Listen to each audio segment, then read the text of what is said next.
Eric Trump, offended by suggestion his father would ever default on a loan. Deutsche Bank worried that Donald Trump would default on his $340 million loan while in office, and reportedly discussed extending repayment until 2025.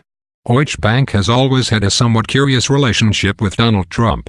When other banks wouldn't touch him with a 2,000-foot pole, on account of all those pesky bankruptcies, the German lender was willing to loan a not very good businessman many billions of dollars.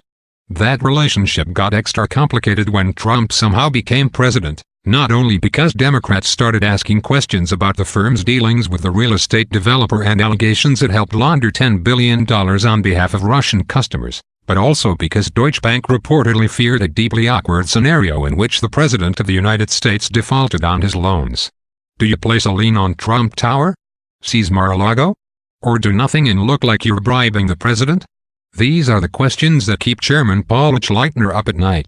Bloomberg reports that in the wake of the 2016 election, the bank's management board was so concerned that the Trump Organization would default on $340 million worth of loans while Trump was in office that they seriously discussed extending the repayment dates until after the end of a potential second term.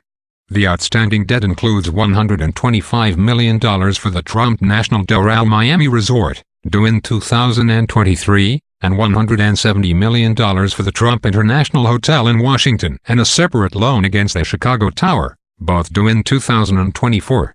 While the concern apparently related to the public relations disaster Deutsche would face if they went after the assets of a sitting president and not to any heightened concerns about the creditworthiness of Trump or his company, one could forgive the lender if it was also a little bit of the latter. In 2008, in order to avoid paying back $40 million on a loan he personally guaranteed, Trump sued the bank, claiming it should pay him $3 billion for being one of the companies responsible for the economic dysfunction we are currently facing, that is the global financial crisis.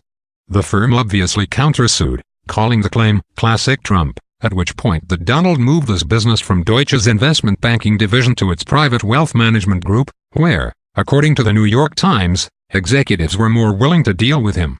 Ultimately, Deutsche decided not to restructure the outstanding loans and, per Bloomberg, chose instead to simply not do any new business with the Trump Organization during the duration of Trump's presidency, which was probably a good idea.